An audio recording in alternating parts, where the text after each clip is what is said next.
بعد فأعوذ بالله من الشيطان الرجيم بسم الله الرحمن الرحيم يا أيها الناس اتقوا ربكم الذي خلقكم من نفس واحدة وخلق منها زوجها وبث منهما رجالا كثيرا ونساء واتقوا الله الذي تساءلون به والأرحام إن الله كان عليكم رقيبا يا أيها الذين آمنوا اتقوا الله حق تقاته ولا تموتن إلا وأنتم مسلمون. وقال تعالى يا أيها الذين آمنوا اتقوا الله وقولوا قولا سديدا يصلح لكم أعمالكم ويغفر لكم ذنوبكم ومن يطع الله ورسوله فقد فاز فوزا عظيما. بزرگان محترم، برادران ملت، عزیز و دوستو، بھائیو، اللہ تبارک و تعالی نے ہمیں کامل و مکمل دین عطا فرمایا ہے۔ اس دین میں جہاں عبادت کے بارے میں رہنمائی فرمائی ہے، ایمانیات کے بارے میں رہنمائی فرمائی، وہاں معاشرت بھی کیسی ہونا چاہیے اس کے لیے بھی اسباق دیے ہیں، درس دیا گیا ہے، تعلیمات دی گئی۔ چنانچہ نکاح کے سلسلے میں کچھ ارشادات، کچھ تعلیمات ہیں، آج اس کو عرض کرنے کی کوشش کروں گا، لیکن اچانک راستے میں کچھ خیال آیا کہ اپریل کا مہینہ ہے، اس مہینے میں ایک رسم چلی ہے، اپریل فول کی رسم، اس پر 5 منٹ بات کرنے کی کوشش کروں گا۔ دیکھیے، یہ رسم تو یہود و نصارہ سے چلی، کوئی ہندوستان سے یا مسلمانوں سے یہ رسم شروع نہیں ہوئی، اور ہمیں یہ حکم دیا گیا ہے خالف الیہود والنصارہ، یہود و نصارہ کی مخالفت کرو۔ محرم کے موقع پر 10 محرم الحرام کا عاشورے کا روزہ نبی اکرم صلی اللہ علیہ وسلم کو پتہ چلا کہ یہودی بھی رکھتے ہیں، تو آپ نے فرمایا ہم ان کی مخالفت کے حکم کے، ہم کو حکم دیا گیا، مامور ہیں، اس لیے صرف ایک دن کا روزہ رکھنا ان کی مشابہت ہو جائے، صرف 10ویں محرم الحرام کا روزہ رکھنا یہودیوں کی مشابہت ہو جائے گی، اس لیے ان کی مشابہت نہیں، ان کی مخالفت کرنے کا حکم دیا گیا ہے۔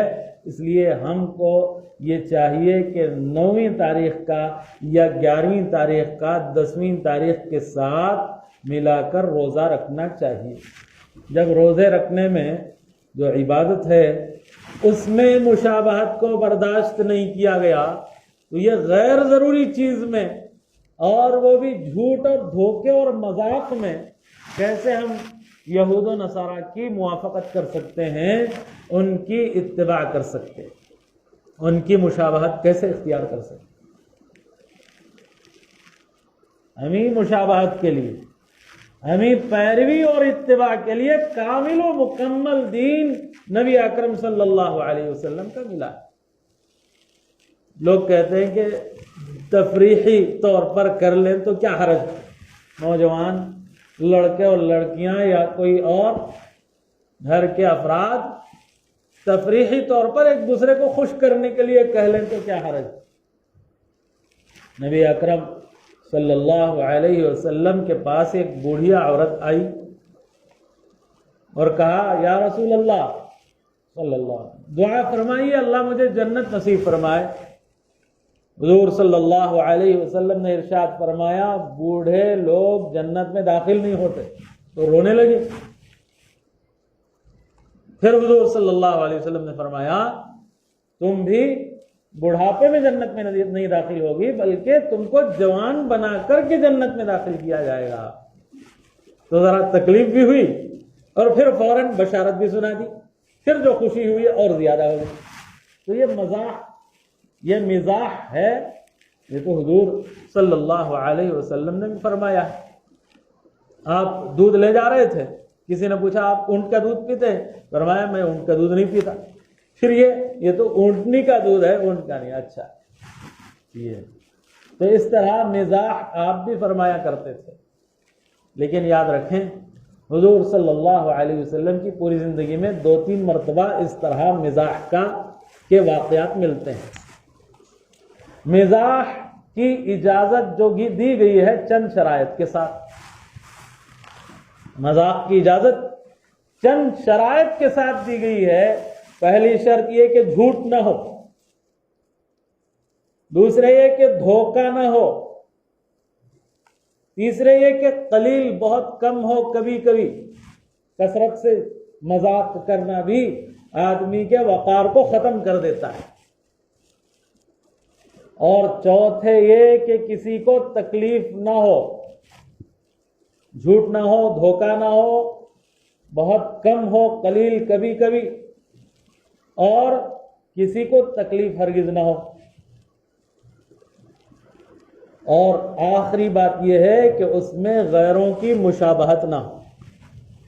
چنانچہ آج کے دن اگر کوئی اپریل کی پہلی تاریخ یا دوسری تاریخ کو مذاق کرتا ہے اور اس کے لیے اپریل فول کا لفظ استعمال کرتا ہے تو یہ مشابہت ہو گئی، اگرچہ کہ کسی کو تکلیف نہ ہو، اگرچہ کہ اس میں جھوٹ نہ ہو، اگرچہ دھوکہ نہ ہو، اگرچہ تمسخر نہ ہو، اگرچہ بہت قلیل ہو، سال میں ایک ہی مرتبہ کر رہے ہیں، تب بھی چونکہ غیروں کی مشابہت ہے، اس لیے ہم کو جب روزے میں غیروں کی مشابہت کرنے سے منع کیا گیا ہے تو اس میں مذاق میں اور غیر ضروری چیز میں، روزہ تو ضروری چیز ہے، جب اس میں مشابہت نہیں تو یہ غیر ضروری چیز میں، تفریحی چیز میں کیسے ہم غیروں کی مشابہت کر سکتے ہیں؟ اس لیے اگر کسی کو مذاق کرنا، تفریحی بات کرنا، کسی کو خوش کرنا ہے تو اس کے لیے یہ ہے کہ یہ تاریخ چھوڑ کر کسی اور تاریخ میں کر لے، ان دنوں میں نہ کریں، اس لیے کہ اس میں غیروں کی مشابہت ہو جائے گی۔ بس اتنی بات ہے، اور اس سے زیادہ لمبی چوڑی بات نہیں ہے۔ ہو سکتا ہے اور کسی اور کے لیے ہو، میرے علم میں تو اتنی ہی بات ہے اپریل فول کے تعلق سے کہ مذاق اور مزاح 4-5 شرائط کے ساتھ جائز ہے۔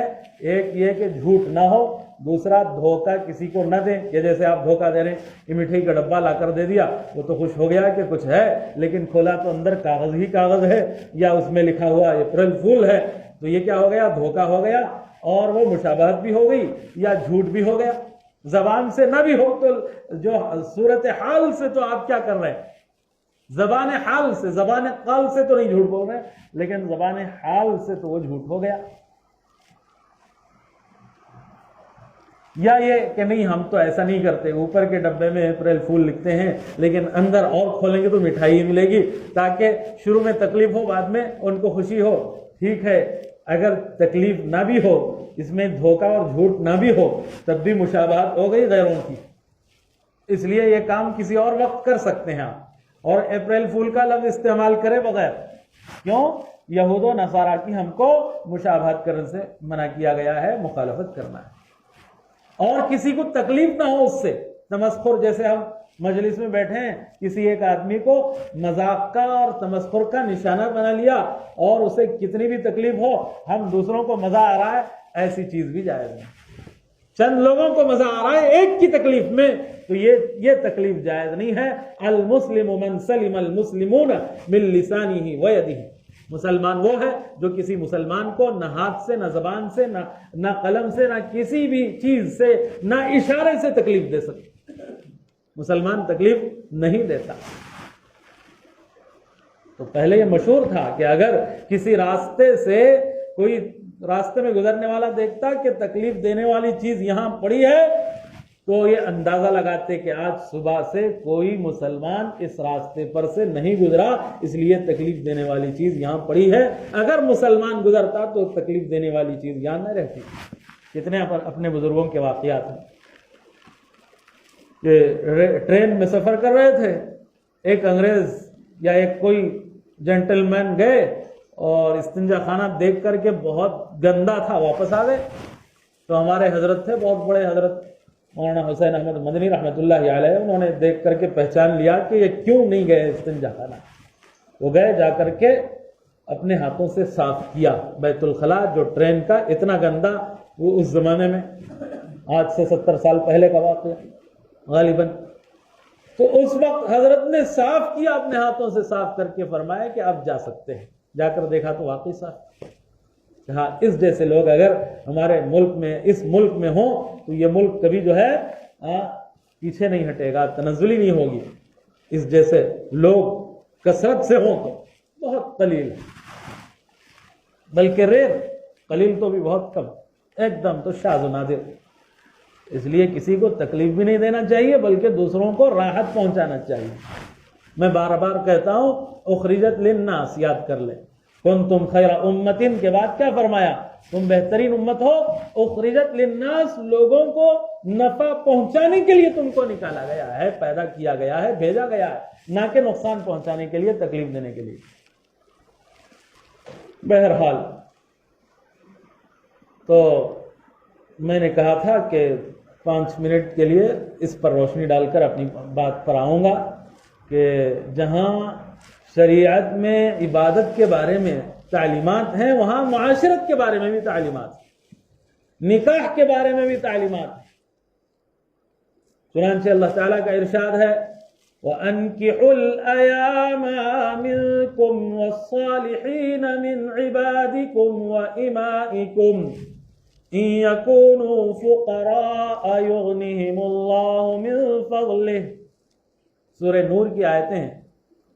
اللہ تعالیٰ فرماتے ہیں تم نکاح کرو ایامہ کا، ایامہ ایم کی جمع، ایم کے معنی بے نکاحی مرد، بے نکاحی عورت۔ جس عورت کا نکاح کا وقت آ گیا لیکن ابھی نکاح نہیں ہوا، بالغ ہو گئی ابھی نکاح نہیں ہوا، یا مرد بالغ ہو گیا ہے اور نکاح ابھی نہیں ہوا، فرمایا بڑوں کو یہ حکم دیا گیا، وَأَنكِحُوا الْأَيَامَ مِنْكُمْ، اپنے بچوں میں سے، اپنے رشتہ داروں میں سے، اپنے ماتحتوں میں سے جو لوگ بے نکاح ہیں ان کا نکاح کرو۔ الصالحین من عبادکم و امائکم، یہاں تک کہ بچوں کی بات کیا، تمہارے غلام ہیں، تمہاری باندیاں ہیں، ان میں جو نیک باندیاں، نیک غلام ہیں، ان کا بھی نکاح کرو۔ اللہ یہ حکم دے رہے ہیں کہ غلام کا بھی۔ اس زمانے میں تو غلام اور باندی کوئی نہیں ہے، یہ تو اس زمانے میں تھا، اس کا رواج، اس لیے حکم تھا۔ ہو سکتا ہے بعد میں بھی آ جائے، ضروری نہیں کہ بھی ختم ہو گیا تو بالکل ہی ختم ہو گیا، کبھی بھی ہو سکتا ہے پھر دوبارہ۔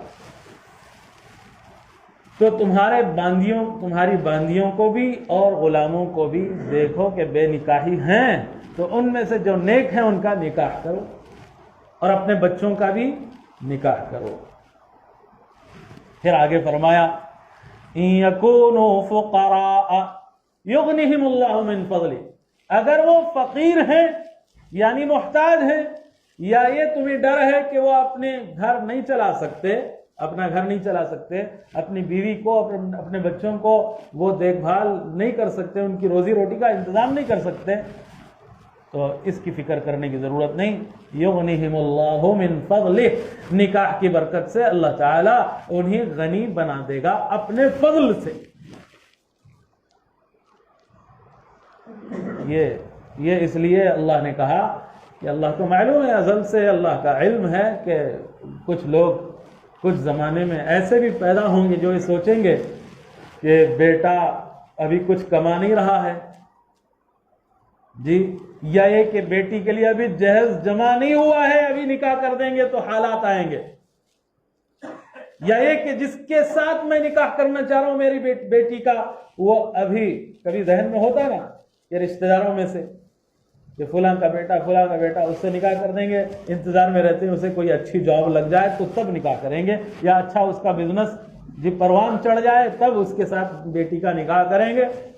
تو فرمایا ان یکونوا فقراء یغنیہم اللہ من فضلہ، اگر یہ فقیر ہیں تو اللہ تعالیٰ انہیں اپنے فضل سے غنی بنا دے گا. سورہ نور کی آیت ہے. لیکن ساتھ میں حدیث میں یہ بھی ارشاد فرمایا من استطاع منکم الباءة فلیتزوج فإنها اغض للبصر واحسن للفرج. جو تم میں سے کوئی نکاح کی استطاعت رکھتا ہے, نکاح کی طاقت رکھتا ہے, تو اس میں خرچ بھی داخل ہے, یعنی بیوی بچوں کا خرچ بھی اٹھا سکتا ہے, گھر بھی دے سکتا ہے اس کے لیے, اور جو ہے نفقے کا بھی, نفقہ اور سکنا اور مہر, اسی طرح ولیمہ, یہ چند چیزیں ہیں. نکاح کے وقت میں 2 خرچ اور نکاح کے بعد 2 خرچ. نکاح کے وقت میں نکاح کے 2 خرچ کا, ایک مہر دینا, دوسرا ولیمہ کرنا. یہ دونوں بھی کس پر ہیں؟ مرد پر ہیں, عورت پر نہیں. اور نکاح کے بعد 2 خرچ ہیں, ایک سکنا, ایک نفقہ. سکنا کہتے ہیں گھر دینا, مسکن. اگر گھر نہیں تو کم سے کم ایک کمرہ جو مستقل اپنی بیوی کے لیے الگ ہو, عورت کے لیے الگ کمرہ, اس میں اس کا بیت الخلا بھی ہو اور حمام بھی ہو, اس طرح ایسا کمرہ, اور اس میں وہ اپنی ہر چیز آزادی سے رکھ سکے, استعمال کر سکے, آزادی سے ہر چیز اپنی جائز خواہش کو پوری کر سکے, ایسا کمرہ الگ سے. یہ ہے سکنا, آخری درجہ. پہلا درجہ تو مستقل گھر.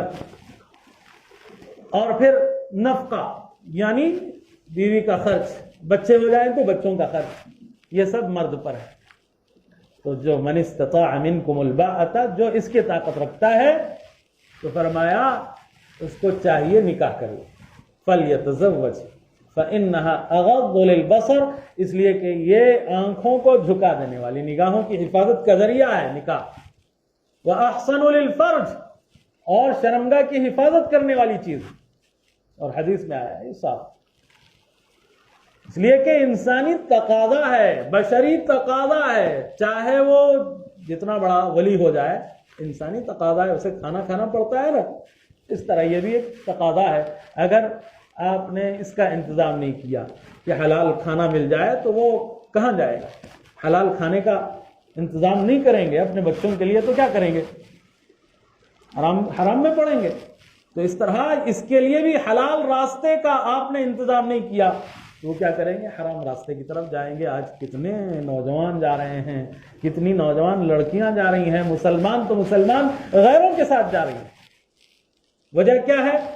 کئی اسباب ہیں. ایک تو سبب یہ ہے کہ ماں باپ یہ سمجھتے ہیں کہ ابھی تو بچہ جوان ہوا ہے, ابھی کچھ اس سے ہم کیا کریں گے, اس سے فائدہ اٹھائیں گے, وہ کمائے گا اور ہم ہی لا کر دے گا, یا وہ یہ کہ بھئی گھر بنا لے گا ایک مستقل, تو تب جا کر نکاح کریں گے. ورنہ ابھی سے نکاح کر دیا تو وہ بیوی کا ہو کر رہ جائے گا, جورو کا غلام ہو جائے گا, ماں باپ کو نہیں دیکھے گا. ایک صاحب نے ایک بہت اچھا مقالہ لکھا کہ اگر والدین سے محبت کرے تو بہت تقدس کی چیز ہے, بہن بھائیوں سے محبت کرے تو عبادت ہے. اس طرح, اور اگر بیوی سے محبت کرے تو جورو کا غلام, یہ کہاں کا انصاف؟ حالانکہ ان سے بھی محبت, ان سے بھی محبت, بیوی کی وجہ سے والدین کے حقوق میں کمی نہ آئے, والدین کی وجہ سے بیوی کے حق میں, اس کے حقوق میں کمی نہ آئے, اس کی محبت میں کمی نہ آئے. اسی لیے توازن اختیار کرنا ضروری ہے. اسی وجہ سے نکاح کے موقع پر 3 آیتیں پڑھی جاتی ہیں, تینوں میں تقوی کا حکم ہے. یا ایھا الناس اتقوا ربکم, یہاں دیکھیے اتقوا ربکم, تقوی اختیار کرو, ڈرو اللہ سے. کیوں؟ یہاں اب تک تو انفرادی زندگی تھی, صرف تم تھے, تمہارے ماں باپ تھے یا دوست احباب, ان سے زیادہ تعلق, زیادہ وقت ان کے ساتھ گزارنا نہیں ہوتا آدمی کو. کہ بھئی دن بھر کام میں ہے تو رات میں جب آتا ہے والدین سے ملاقات ہوتی ہے, صبح جاتے وقت والدین سے ملاقات ہوتی ہے, دن بھر تو کہاں رہتا ہے, وہ کام کاج میں رہتا ہے, اور رات میں جب سو جاتا ہے تو اس کی تنہائی کی نیند الگ ہوتی ہے, ان کی نیند الگ ہوتی ہے. تو 2-4 گھنٹے صبح, 2-4 گھنٹے شام. جی دوستوں سے کتنی ملاقات ہوگی؟ کوئی بہت زیادہ دوست ہے تو 4 گھنٹے روزانہ یا اس سے بھی کم. اور جن سے معاملات ہیں ان سے بھی وقت بہت کم. لیکن جب بیوی آ جاتی ہے تو تنہائیاں اور جلوت خلوت، صبح شام سفر حضر، سسرال میں گئے تو وہاں بھی، یہاں آئے تو یہاں بھی.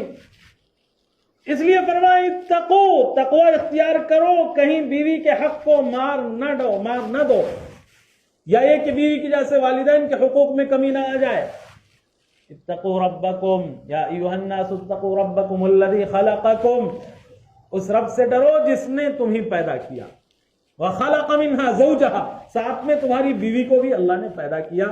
جی خلقکم من نفس واحدۃ وخلق منها زوجها، ایک آدم علیہ السلام سے تم کو بھی پیدا کیا اور تمہاری بیویوں کو بھی پیدا کیا. ومن آیاتہ ان خلق لکم من انفسکم ازواجا لتسکنوا الیہا وجعل بینکم مودۃ ورحمہ. اللہ کی یہ قدرت کی نشانی ہے کہ اس نے تمہیں میں سے تمہاری بیویاں پیدا فرمایا ہے، یعنی جس مٹی سے تم کو پیدا کیا اسی مٹی سے. ان خلق لکم من ازواجکم من انفسکم ازواجا لتسکنوا الیہا، تاکہ ان سے تم سکون حاصل کر سکو. یہ سکون کسی اور سے نہیں ملے گا. یہ جو سکون ہے نا، یہ سکون چاہے 1000 دوست ہو جائیں، یہ تسکین اور ہے، وہ تسکین اور ہے، وہ سکون اور ہے. لتسکنوا الیہا وجعل بینکم مودۃ ورحمہ. اور اللہ نے سکون حاصل کرنے کے لیے 2 سبب بنا دیے ہیں، ایک جوانی کا، ایک بڑھاپے کا. جوانی میں کیا مودت رکھی ہے، یعنی ایسی محبت جو میلان والی ہے کہ دل کھنچتا ہے اس کی طرف. ورحمہ، اور بڑھاپے میں رحمت ہے. کیا مطلب؟ اب وہ میلان ختم بھی ہو جائے تب بھی دل میں رحمت رکھی ہے. رحمت کا مطلب بے لوث محبت ہوتی ہے. کیا مطلب کی محبت نہیں، جو بس بے لوث محبت ہو جاتی ہے. یہ اللہ کی طرف سے انعام ہے. یہ فرما رہے ہیں کہ ہم نے مودت بھی رکھی اور رحمت بھی رکھی. ان خلق لکم من انفسکم ازواجا لتسکنوا الیہا وجعل بینکم مودۃ ورحمہ ان فی ذلک لآیات. یہ اللہ کی طرف سے نشانیاں ہیں ان لوگوں کے لیے جو بصیرت کی نگاہ رکھنے والے ہیں. جی اللہ کی تخلیق میں غور و فکر کریں گے تو سمجھ میں آئے گا. اور اللہ کی مخلوق میں غور و فکر کرنا، اللہ کی قدرت کو پہچاننے کے لیے یہ بہت بڑی عبادت ہے. اسی کو فرمایا کہ تھوڑی دیر کے لیے غور و فکر کرنا 60-70 سال کی نفل عبادت سے افضل ہے. اللہ کی مخلوق میں غور کرنا، اللہ کی تخلیق میں غور کرنا، تاکہ اللہ کی قدرت کو، اس کی طاقت کو، اس کے علم کو، اس کی بڑائی کو، اس کی ربوبیت کو پہچان سکیں. تو دوسری آیت میں بھی فرمایا یا ایھا الذین آمنوا اتقوا اللہ حق تقاتہ، ایسے ڈرو جیسے ڈرنے کا حق ہے. کیوں؟ اب تو تم ایک نہیں ہو، 2 ہو، تو اس لیے بہت زیادہ ڈرنے کی ضرورت ہے. یا ایھا الذین آمنوا اتقوا اللہ وقولوا قولا سدیدا، ڈرو اور سیدھی سیدھی بات کرو. بیوی سے بھی سیدھی سیدھی بات اور والدین سے بھی سیدھی سیدھی بات کرو.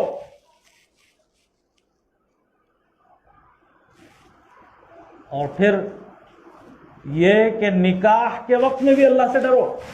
نکاح کیسے کرنا ہے جس میں اسراف نہ ہو. میں نے شروع میں کہا کہ نکاح کے وقت میں 2 خرچ ہیں، نکاح کے بعد 2 خرچ ہیں. یہ نکاح کے وقت کے 2 خرچ بھی لڑکی پر نہیں، لڑکے پر ہیں یا لڑکے والوں پر. لڑکا خود کر سکتا، بہت اچھی بات، نہیں تو اس کے سرپرست، اس کے والدین، اس کے پیرنٹس، ان پر اس کی ذمہ داری ہے.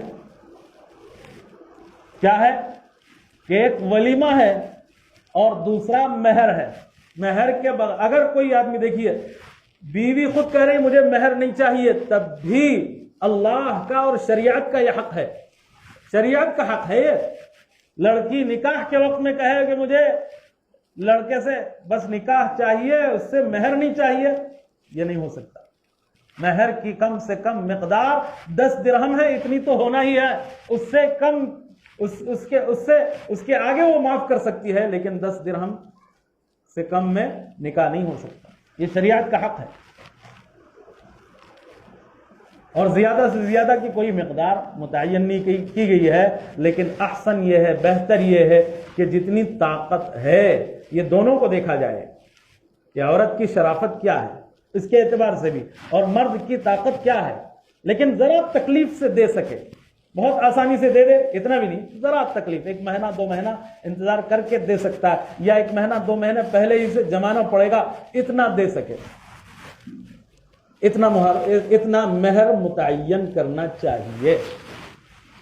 ہاں مہر متعین کر دیا، نکاح ہو گیا، اس کے بعد میاں بیوی مل کر کے زندگی گزار رہے تھے، پھر بیوی نے کہا میں پورا مہر معاف کرتی ہوں، تب معاف ہو سکتا ہے، لیکن شوہر اس کو زبردستی نہیں کر سکتا کیا آپ معاف کر دیں۔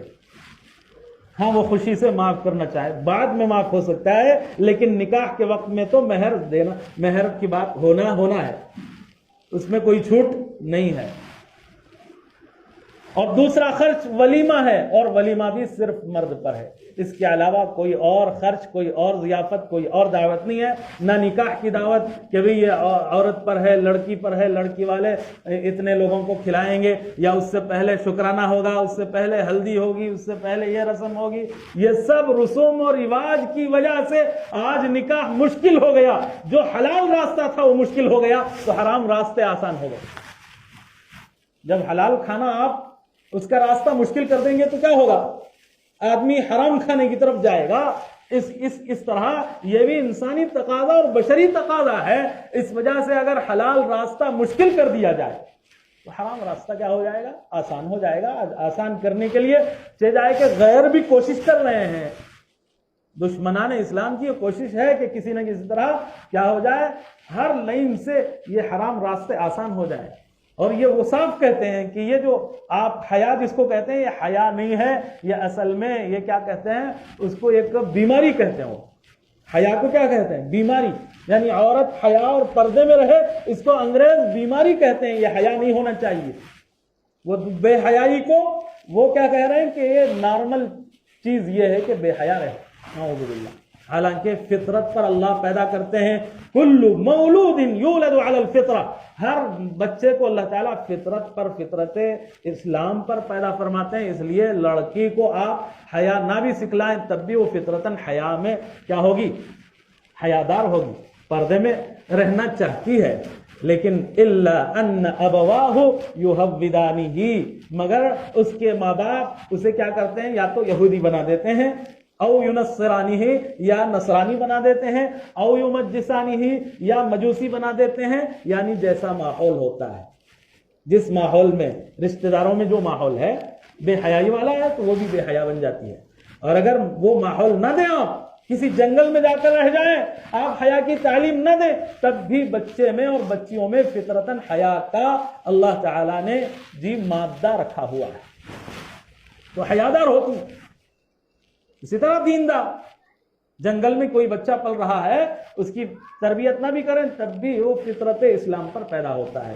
یا یہ کہ اس کی فطرت چاہتی ہے کہ مجھے کوئی تکلیف نہ دے، اس کی فطرت یہ چاہتی ہے کہ میں اچھا ہوں، میرے ساتھ اچھا معاملہ کرے، اور شریعت یہی حکم دے رہی ہے کہ کوئی جو ہے کسی کے ساتھ آپ دھوکہ نہ دیں، اس لیے کہ آپ کی فطرت چاہ رہی ہے کہ آپ کے ساتھ کوئی دھوکہ نہ ہو، آپ کو کوئی تکلیف نہ دے۔ آپ کی فطرت یہ چاہ رہی ہے آپ بھی دوسرے کو تکلیف نہ دیں،